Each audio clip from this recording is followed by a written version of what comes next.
Hey guys, okay, let us talk about asynchronous operations or, well, promises. Promises are necessary in programs to actually wait for requests on the web or servers, since they take time to actually process and then to get the results.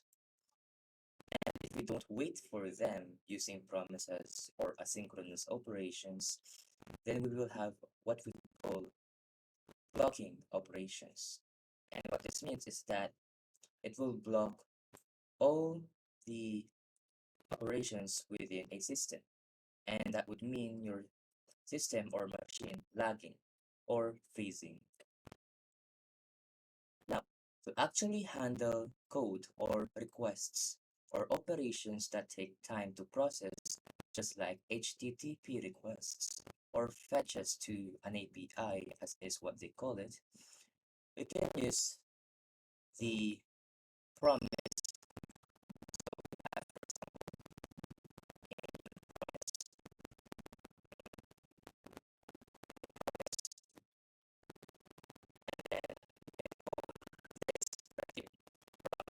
then promise that catch to catch errors that occur in that request, and then the finally keyword to actually do whatever we want, no matter the state of the request, or rather response, if it errored out or not.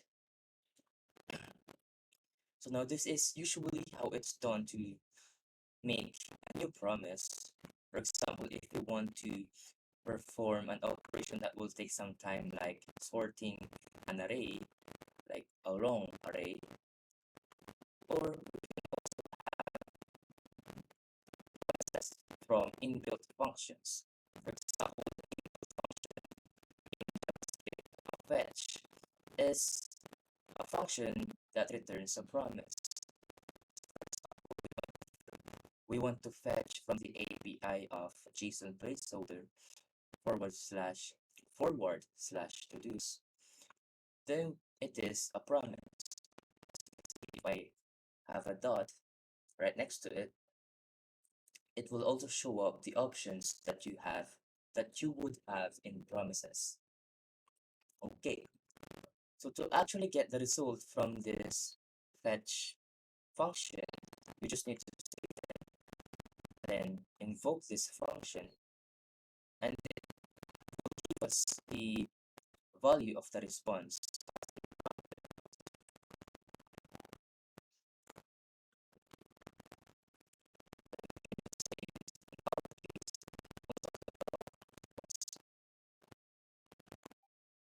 And if I try to save this and console log and run this code, no synchronous.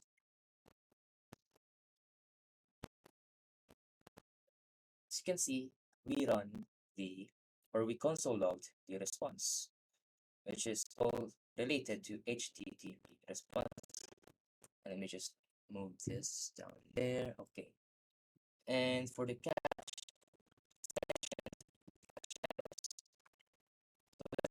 try to see this in that.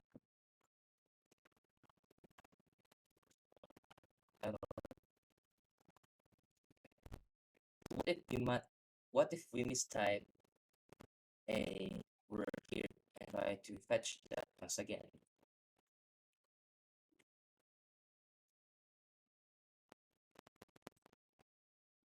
Oh, oops. So this is still a valid request because, well, it is an HTTP request.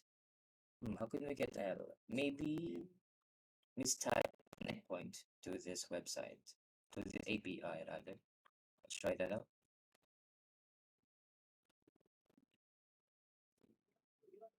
Again. Okay, so it's still showing up even though we mistyped the endpoint because still there's no error in fetching in requesting to this HTTP website or API. But if we, let's say, turn off the internet or like go offline and fetch this, which is which lives on the browser online, then we will have error to this HTTP request. So this is get dot catch, and we try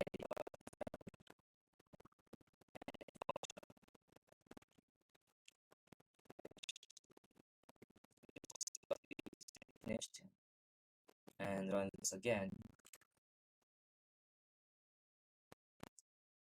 We get the error and also get the console log finished. So this is useful for loading states and such. But there's one caveat um, in this method, which is that it will look ugly the more we try to write it. For example, in this response, like in this scan method, to get data, we need to do one more than and catch method. Let's try that out. And in this case, we actually need to choose it. But for us. And then in the function, and this JSON is a promise, which will then return the object or JSON object that's inside of this response.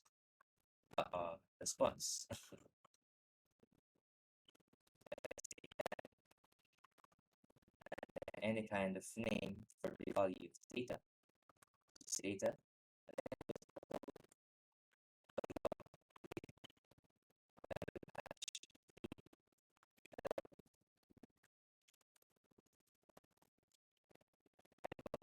That error. Now let's try to get that. There we go. We got. So if we try to make that is now, I think it will not work. All right, worked. It did not throw an error, but it is empty. Interesting. Then how can we get this to error out? Maybe like this. Same.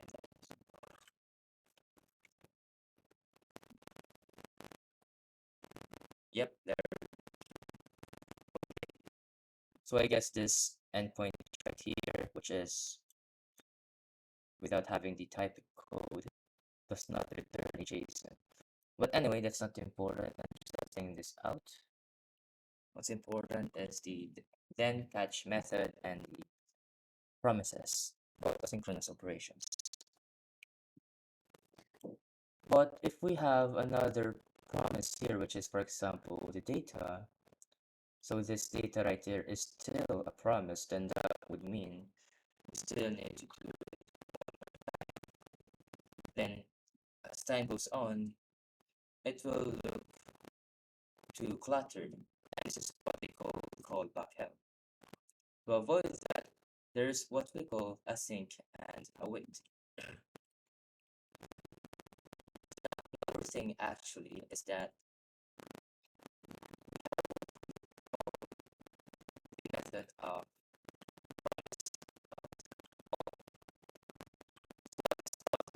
take on an array of promises. If I just check it out. Yes, an array of promises.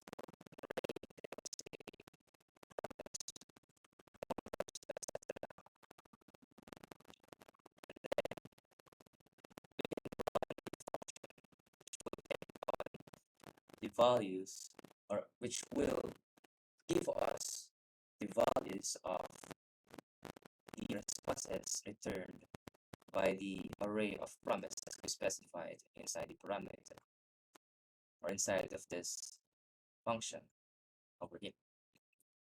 It is also listed in an array in respective to the order of which you put each promises in.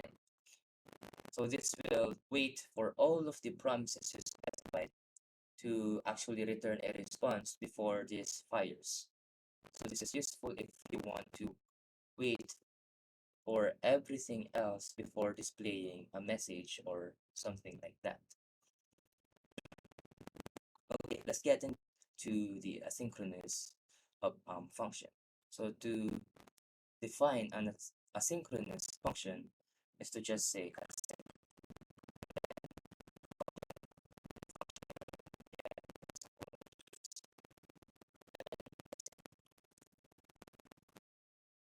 after that, we just need to have the await keyword beside the promise or asynchronous operation that we want to wait for its result. For example, we have the function fetch, which returns a promise, so we want to wait for it. And to get this value, we just want to actually assign a variable to it. For example, we have response is equals to the value returned to the awaited value returned by the fetch function from https colon forward slash so on and so forth. And then to get its data by getting its JSON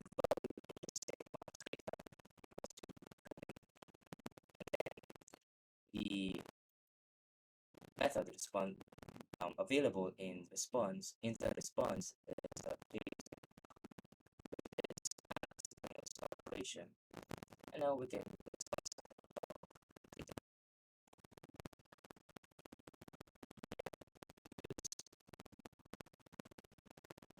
oops, we actually don't need that because we're already console logging in inside the functions.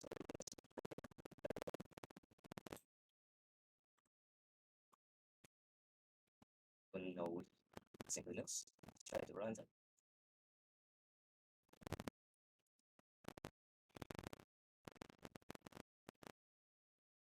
There we go. We get the data with a much cleaner syntax.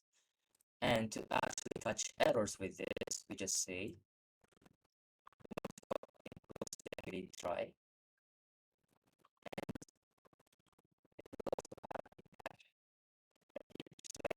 Almost like an if else statement. So what this means is that this right here will try to do the things you specify inside. For example, it will try to wait for the fetch method to fetch the response from this endpoint or API. And it will also try to wait for this response to convert its data to a JSON or something like that. But if it fails, then it will catch the error that occurred. So this error right here will be available to us. And we can console error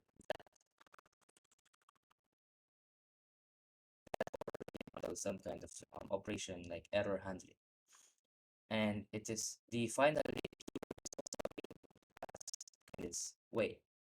So in this case, we can set stuff that we want to clean up. And this right here is only available in asynchronous functions. Okay, but the last thing to note is that asynchronous function, like this whole function, asynchronous functions return a promise. So anything within this function block, what this, whenever this function returns, for example,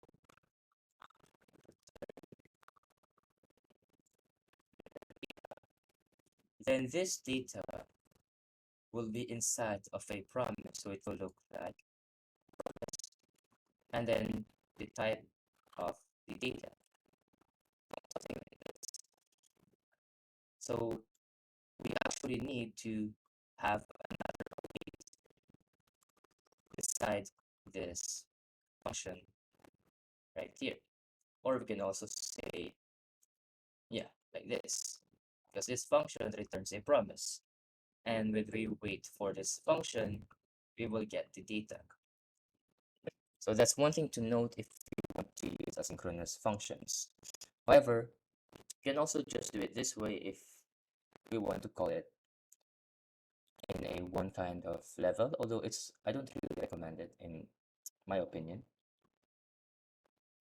Because when we use the await keyword, we will actually wait for this to finish before we perform another operation. Although I think it will actually it will still be waited for, like the overall code reading will still wait for this before we have another await keyword below, like another.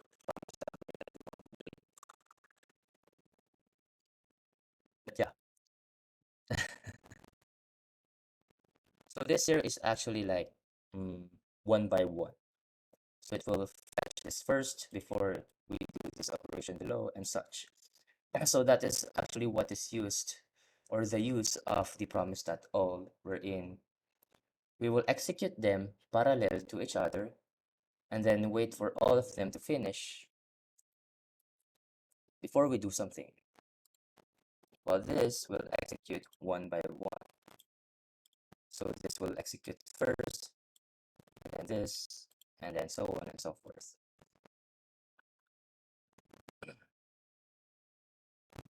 And I think that's it. So I said that you need to take note of return value of asynchronous operations. Check here, there we go, promise any. Since we're using JavaScript, or rather since the data is of type any, not because we're using JavaScript, there we go. So if it's return nothing, it would be void. There we go. So void means this function returns nothing. Okay. And there are many more about promises, like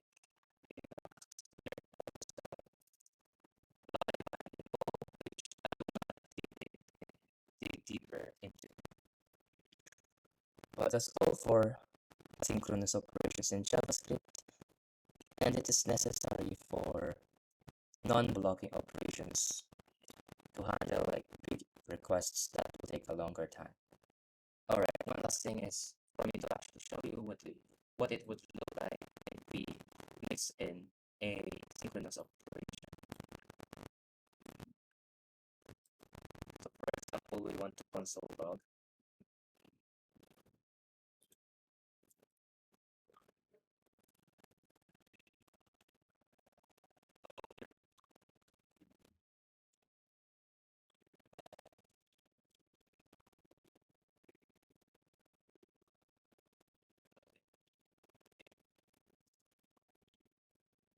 Run this.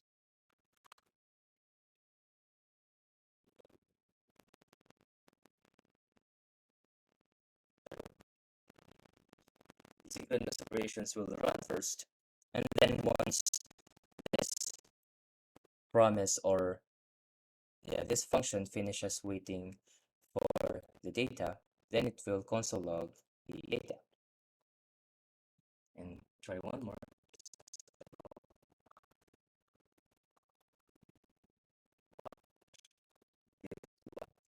Wow, just saying more. Goodness. And one more thing below.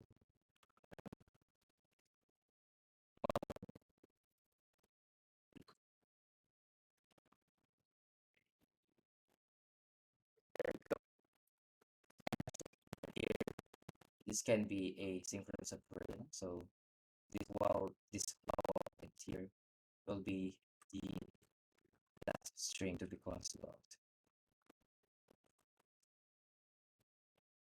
There we go. Okay, that's all. Thank you for watching and good luck on your development journey. Goodbye.